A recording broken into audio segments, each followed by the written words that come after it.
Hello and welcome to Indus News live from Islamabad. I am Muneeb Hamid with the news of this hour. Let's begin with the headlines first.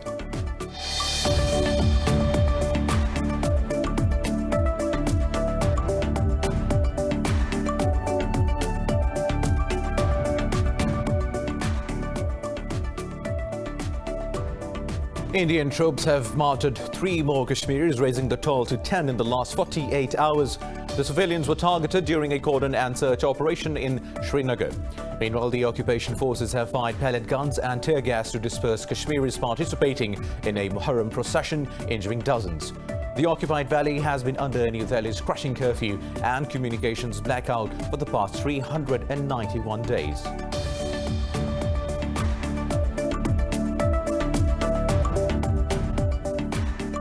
Afghan political leader Gulbuddin Hekmatyar says India is supporting the Afghan government to sabotage the Afghan peace process. Delivering a prayer sermon, Hekmatyar said Indian militants are forming militia groups in the northern parts of Afghanistan. The Hizb-e-Islami leader said India opposes the peace process due to New Delhi's rivalry with Pakistan.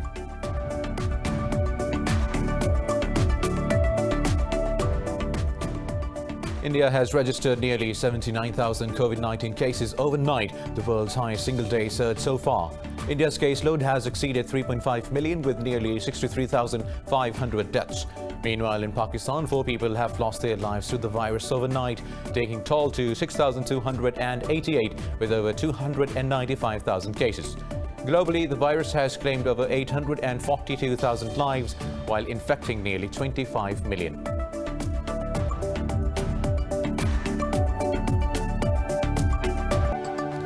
News coming in detail after a short break. Stay tuned.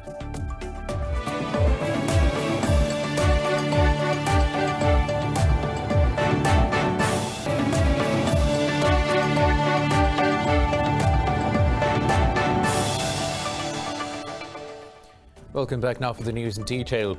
Indian troops have martyred 3 more Kashmiris, raising the toll to 10 in the last 48 hours. The civilians were targeted during a cordon and search operation in Srinagar. Yesterday, the troops martyred 3 youths during search operations in Pulwama, while 4 others were martyred in the Shopian district. Meanwhile, the occupation forces have fired pellet guns and tear gas to disperse Kashmiris participating in a Muharram procession, injuring dozens. Medics said they treated at least 30 people having pellet and tear gas injuries. Police in the occupied valley broke up several Muharram processions, arresting over 200 people in Srinagar. The occupied valley has been under New Delhi's crushing curfew and communications blackout for the past 391 days. The Afghan political leader Gulbuddin Hekmatyar says India is supporting the Afghan government to sabotage the Afghan peace process. Delivering a prayer sermon, Hekmatyar said India militants are forming militia groups in the northern parts of Afghanistan. The Hizb-e-Islami leader said India opposes the peace process due to New Delhi's rivalry with Pakistan. He warned that India's actions will have dangerous consequences for Afghanistan. However, he said the Taliban agreement with the United States will be implemented. This comes as National Peace Council Director Abdullah previously announced the start of the intra-Afghan talks in Qatar for the coming week.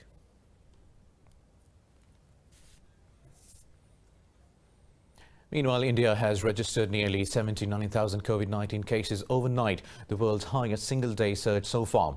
India's caseload has exceeded 3.5 million, with nearly 63,500 deaths.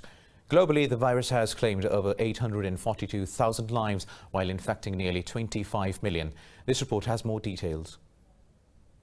The novel coronavirus refuses to show any signs of abating, especially in the US and Brazil. The number of cases in the US continues to rise, while the authorities have eased several key protective restrictions in the country. Meanwhile, Brazil remains in the ice storm as the death toll in the country crosses 120,000 after 758 more died overnight. Colombia has also posted a surge in new cases, while some restrictions have been eased under pressure from the public. The authorities have since warned citizens that the pandemic is not yet over, urging them to take precautions.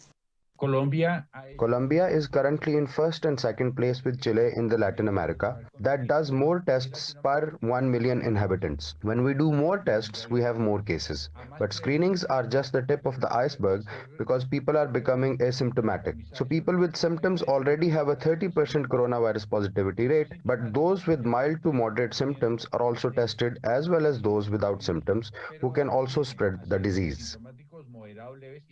South Korea reported triple-digit new infections for the 17th consecutive day as the government swiftly imposed restrictions in Seoul. China has reported 9 new imported infections, while no new locally transmitted cases. Elsewhere, New Zealanders are treading cautiously after marking a resurgence of infections. Prime Minister Jacinda Ardern says public gatherings will remain limited and the restrictions will be eased only with a fall in the number of cases. If you're in Auckland, I strongly encourage you to wear a mask. If you take public transport, you must wear a mask. We remain in a strong position relative to the rest of the world, with lower numbers of cases, with a strong public health system. But that will only take us so far. We need the team of 5 million to help us get back where we need to be. Over in Europe, citizens in London, Berlin, Paris, Vienna and Zurich held anti-COVID rallies where some called the virus a hoax. Berlin saw the largest rally where some 40,000 protested what they called the infringement of human liberty under new restrictions. The German authorities made hundreds of arrests after banning the rallies, citing pandemic spread risks. Meanwhile, in Pakistan, the COVID-19 continues to decline as 4 people lost their lives in the past 24 hours. The Health Ministry says 264 more people tested positive for the virus overnight after yesterday's 319. The ministry says the number of active cases has fallen below 9,000. It said more than 280,000 have recovered, accounting for over 94%. The number of confirmed cases stands just over 295,000, with a death toll of 6,288. Sindh remains the worst-hit province, witnessing nearly 129,000 infections, while Punjab has reported over 96,000 cases so far.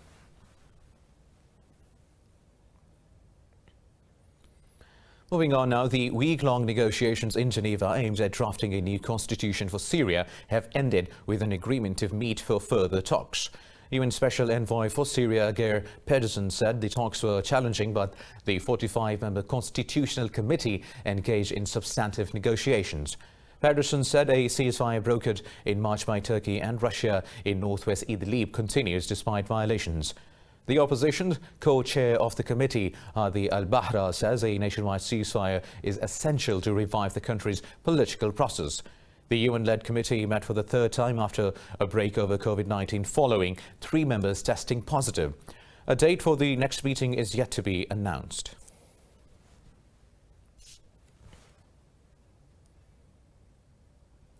The United Nations has called for a full and inclusive political process in Libya. In a statement, the UN support mission in Libya said it observed an increase in reports of human rights violations. The mission said prolific use of hate speech and incitement to violence are dividing the Libyans. It said such violations increase polarization and tear apart the country's social fabric.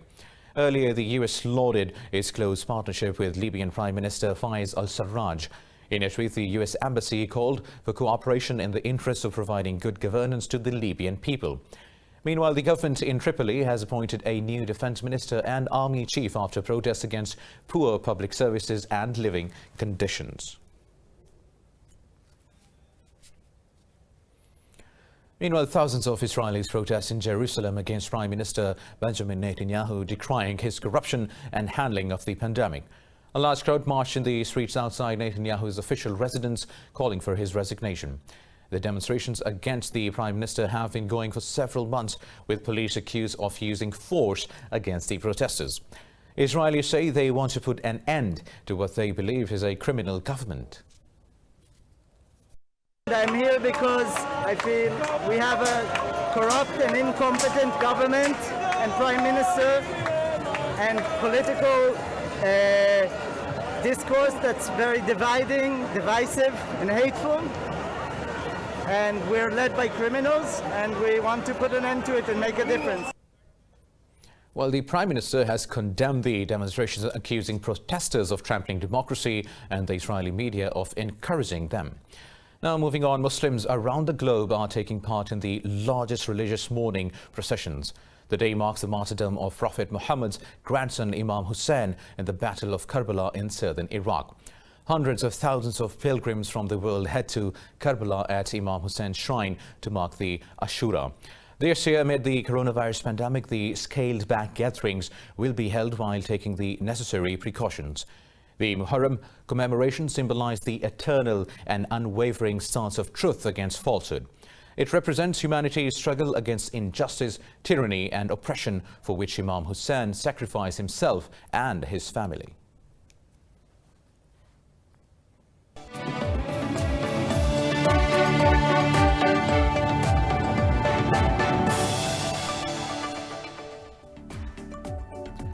Welcome back. Now, in Belarus, authorities have withdrawn the accreditation of at least 17 journalists who have been reporting on post-election protests. A government spokesman said the action was taken following a recommendation from the country's counter-terrorism unit. The Belarusian Association of Journalists say targeted correspondents include employees of the BBC, the Associated Press, Reuters and AFP. The crackdown was launched prior to large-scale protests expected today. International news organizations have condemned the move, saying it stifles independent journalism.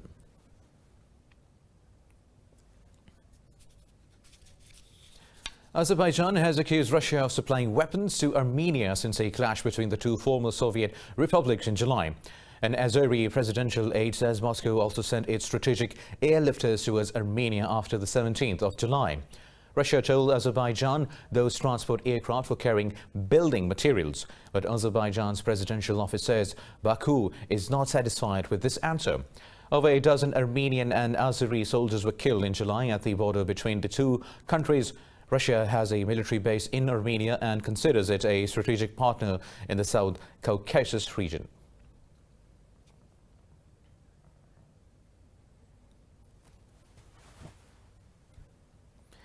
Now in China, 29 people have died as a restaurant collapsed in northern Shaanxi province. The Ministry of Emergency Management says 28 people were injured, 7 of them severely. The two-story building came down during a birthday celebration for a resident in the city of Linfen. The rescue headquarters says 57 people have been pulled out alive from the debris.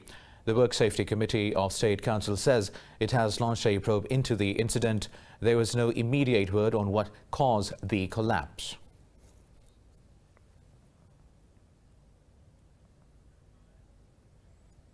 Over to Mauritius, where thousands took part in a protest in the capital city of Port Louis to demand an investigation into an oil spill from a Japanese ship. Following the incident, at least 40 dolphins have been found dead near the site of the spill. So far, the government's veterinarians have examined only 2 of the mammals' carcasses. They say autopsy results show dolphins bore signs of injury, but there are no traces of oil in their bodies. But environmental scientists among the protesters say they do not trust the government and want it to resign. An environmental group says civil society representatives should be present during the autopsies and has called for a second opinion from independent specialists. Meanwhile, the government says it will carry out autopsies on all dead dolphins and has set up a commission to look into the oil spill.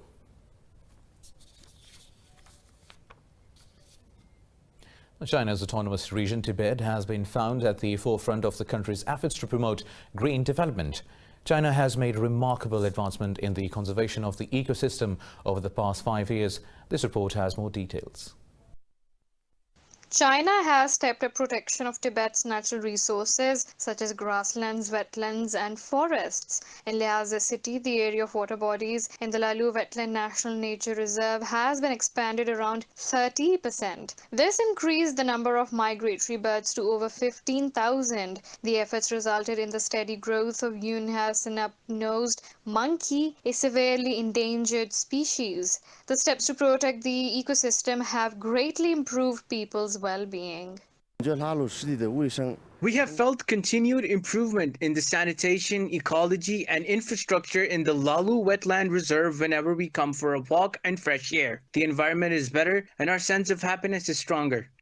The reserve is also home to other animals such as clouded leopard, snow leopard, and wild ox. On the whole, some 440 kinds of vascular plants and nearly 160 types of vertebrates have been found in the reserve. In the past 5 years, Lhasa has achieved a green transformation through afforestation and management of its water resources.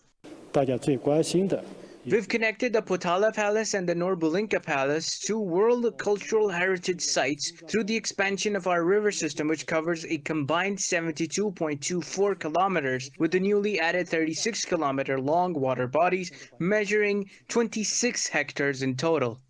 In Tibet, a total of 538,800 square kilometers in 74 counties and districts have been designated for ecological conservation. It has also built 47 nature reserves of various types with a combined area of 412,200 square kilometers. The Chinese authorities have invested about $9 million to improve infrastructure in the reserve.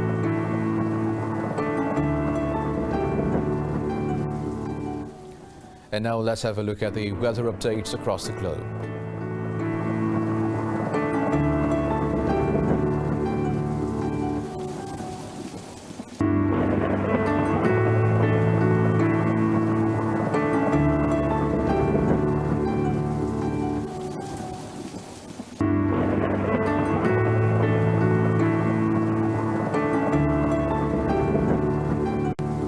Well, that is all for now. For the latest updates, you can follow us on social media at indus.news. Take care.